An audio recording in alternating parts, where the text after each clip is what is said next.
still as strong as ever, boss. Please, come back. You'll just waste away here. Look, I'm real touched you think so. But if I went back to being your leader, Ijincho will be split apart again. I promised Sunny that wouldn't happen ever again, and left everything in her hands. But we've always looked up to you. Still do. If you do make a comeback, we'll follow you to hell and back. That's so. Hey, humor me for a second. Yes, sir. What is it? This Tianyo Zhao you've always admired. Is he the sort of guy who doesn't honor his promises? Is that what you guys think of me? A man who doesn't keep his word?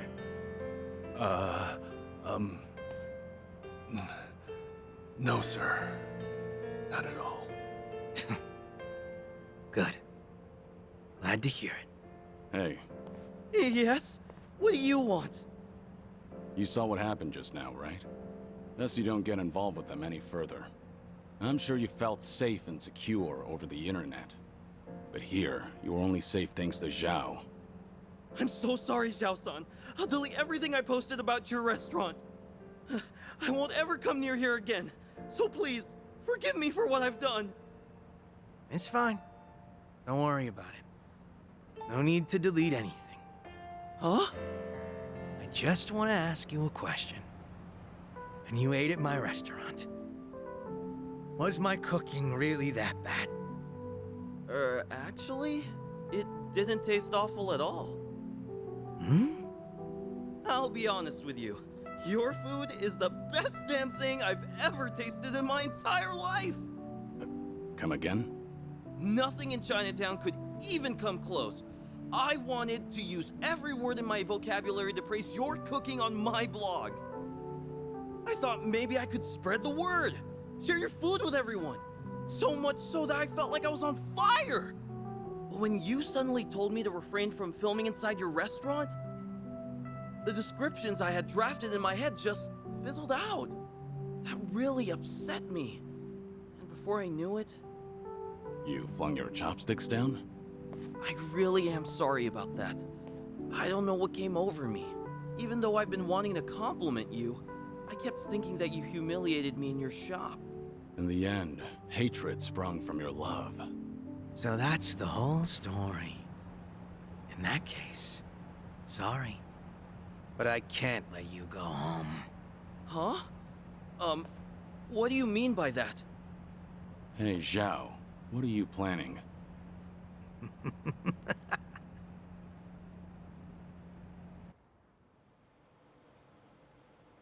Now, go ahead and eat your fill. You're gonna recall each and every single word of praise that came to your head that day. But are you sure you want to treat me to all this food? Well, you were pretty spot on when critiquing other places. So now I want to know what you really think, and not anyone else. I don't know what to say, Xiao-san. This is the first time anyone's ever told me that. No way I'm wasting this opportunity. Bon appetit! Dig in.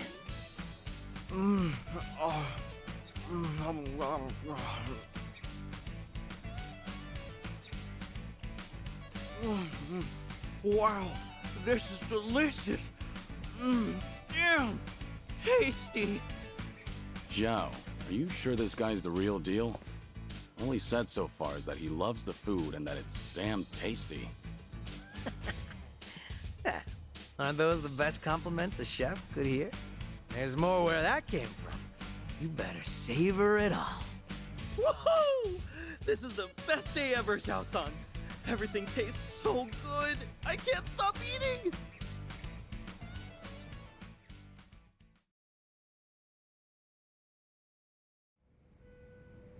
My bad, Kitty-san. Didn't mean to drag you into that whole mess. But you did. Missed out on my free meal because of you. At least that blogger looked like he enjoyed himself. The man ate everything you put in front of him. Huh? Back up a sec, Kiryu-san. You didn't get to taste my cooking at all? Pretty much. Surprisingly. Well, there'll always be another chance. We're drinking buddies now, aren't we? Yeah, that's true. But after seeing you fight earlier, I can understand why your boys want you back. You've got a knack for being a leader. Does seem like a waste of talent. Oh yeah, maybe. But all my life I was taught how to lead others.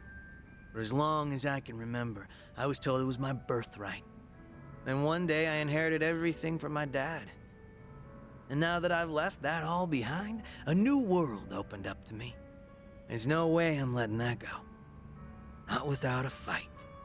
Being a chef means the world to you. Yep. There were a ton of possibilities, but the only one that mattered was the one I chose. I think I get it.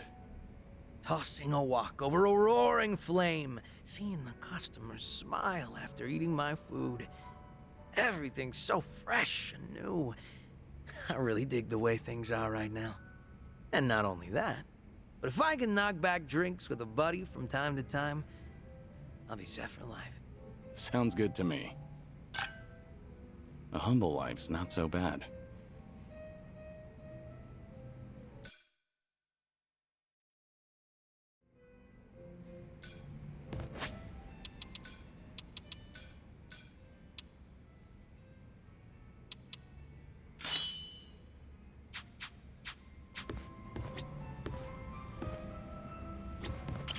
Welcome. Thanks.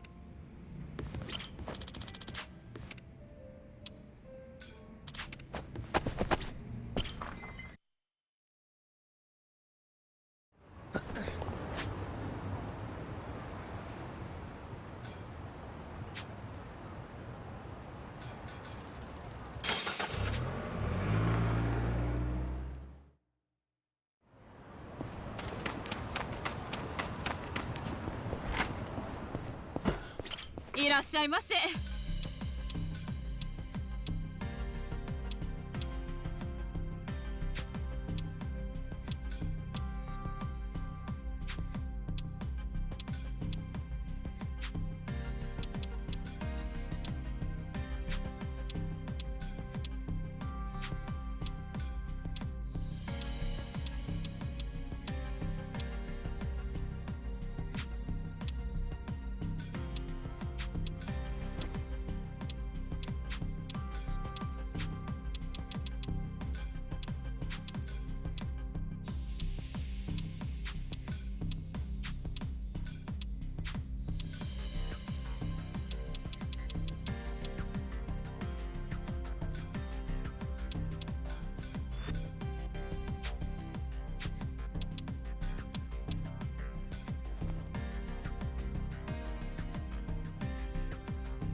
dinner, or a bath, or me?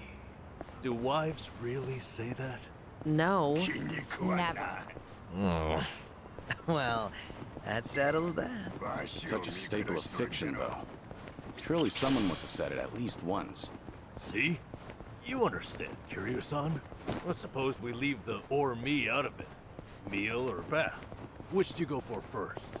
That's all I was curious about anyway. I wasn't trying to be chauvinistic. I'm not sure then. I think I'd want to get clean first. Think I'd go with dinner. An empty stomach's too distracting. Ah, sounds like the vote is split. Kiryu-san, where do you stand?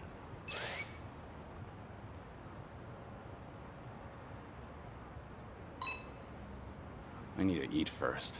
You can't relax if you're hungry. Exactly. You totally get it. Well, looks like you two are on the same wavelength. Well, how about you, Zhao? Dinner. That way I can wash off any oil splatters and junk in the bath later. Oh, interesting. You're thinking from the cook's point of view. Oh, well. I guess a man can dream. So you do want some little submissive housewife. If you like, I'll ask it to you. That would be a true honor.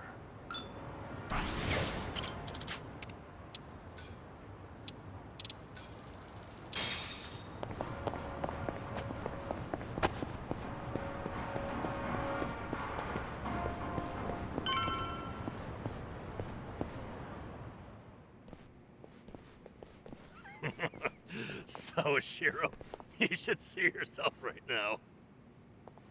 I'd appreciate you sticking to the point. I'm not made of time, you know. All right. But first, we need to know where you stand. Who is Ebina to you? The visionary responsible for the Second Great Dissolution. And a man after Masumi Arakawa's own heart. We thought the same at first. But in light of his recent behavior, I'm sure you've noticed something's up by now. Yeah. The Second Dissolution's just a smokescreen. A shiny ad to pull in fresh recruits. But I found that out too late. After sending Ichi to Hawaii. Gee, isn't the timing convenient? It does sound that way. But if it was a lie, I'd expect something a bit more convincing. He has a point. Look at that. Your slimy reputation precedes you. And it's in your favor. Let's talk about Kasuga in Hawaii. He's there to lure out Akane-san, isn't he? And it was Ebina who proposed that. Likely to curry favor with Bryce. Sound right? Right on the money. If that's the case, why are you still working with him? You had to have known. The hell Akane-san's going through, dodging death at every turn. Isn't she the woman your boss loved? Yeah, but don't forget, Ichi's over there. As long as he's in Hawaii, Akane-san's in good hands. Placing your bets on Kasuga-kun, are we? Sounds like you trust him. Something like that. But with him on the job, I can focus on the real work I gotta do. Real work? And that would be... Putting Ebina's fake plan into action. I'm gonna see the Second Great Dissolution through. Huh? But if I have any hope of doing that, I need to know Ebina's true motive. Motive for what? The waste management business he's running with Polycana.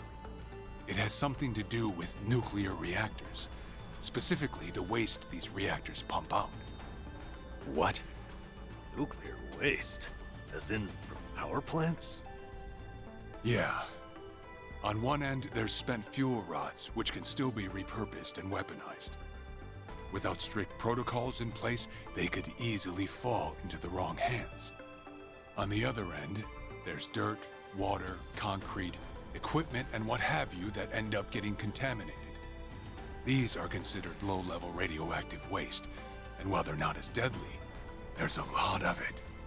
And with Japan dragging its heels in the decommissioning process, we're left with mountains of waste that'll remain toxic for centuries. The best they can do is silo it off in temporary storage facilities and hope a solution arises in the future.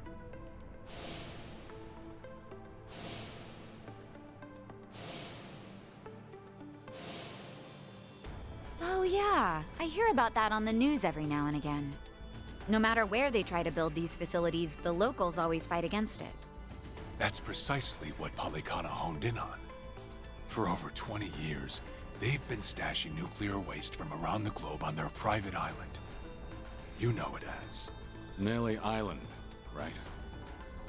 According to Polycana, that's paradise. A reward for only the chosen. Yeah. Real fitting, isn't it? Using sacred ground to hide away toxic waste. Bryce has a real sense of humor. Also, the fee they charge for processing the waste isn't cheap. And I'm sure Ebina gets a nice cut. But beyond that, I still don't know where all our ex-Yakuza factor in. My guess is they're needed for loading and transport. So that's it then. Ebina's yet another money-hungry maniac. Now, I know I shouldn't say this, but hear me out for a second. If Polycana's willing to bear the brunt of Japan's nuclear waste problem, in spite of all the issues, isn't it a win for the country? From what I understand, each country's responsible for its own nuclear waste. How does Ebina plan on going around the law? Well, he won't have to if they loosen regulations. Politicians, bureaucrats, and investors are all waiting to jumpstart the nuclear industry in Japan. And to keep the money flowing, they'd build even more reactors if they could. And naturally, they'd also welcome any waste disposal method that seems convenient. So if one day you hear the TV saying how the government wants to ship its waste offshore, that means they've already started trying to sway public opinion. And eventually, a change in legislation will follow. Wow, that's insane, right? There's a chance Ebina and Polycana could legally be in the clear. If only it weren't the Yakuza and a cult, I might have just took it and shrugged. Sorry if this sounds biased, but there has to be an ulterior motive somewhere. There absolutely is. In other words, you're sticking with Ebina to figure out that motive. Yes. You say that, but did you really need to blow Kiryu-san's cover? You know, on the Tatara channel? I merely read the script I was given. Alright. It's true that for Ebina, the second dissolution might just be a means to an end. However, if Masumi Arakawa were alive, this is something he would have wanted. And if whatever Ebina's planning would subvert that, I'll bring him down from the very foundation. I see. When that time comes, I would hope to have the Dragon of Dojima's support. That's why I went through all this, to speak with you. How could the great dissolution we forged with the Tojo clan and the Omi Alliance crumble like this? People put their lives on the line to open up a path for the future. But all it took was 4 years to fail. Kiryu-san. Guess your plans weren't so airtight. As a country, Japan's not exactly kind to those who make mistakes. Far from it, actually. So yeah, these ex-Yakuza had nowhere to turn but Ebina. Getting back on their feet wasn't an option. No, something's not right. It shouldn't have been like this. This wasn't the plan they told me about. The plan we all believed in. Sorry, who are they? The leaders of the Great Dissolution. Daigo Dojima, 6th chairman of the Tojo clan, along with Goro Majima and Taiga Saejima.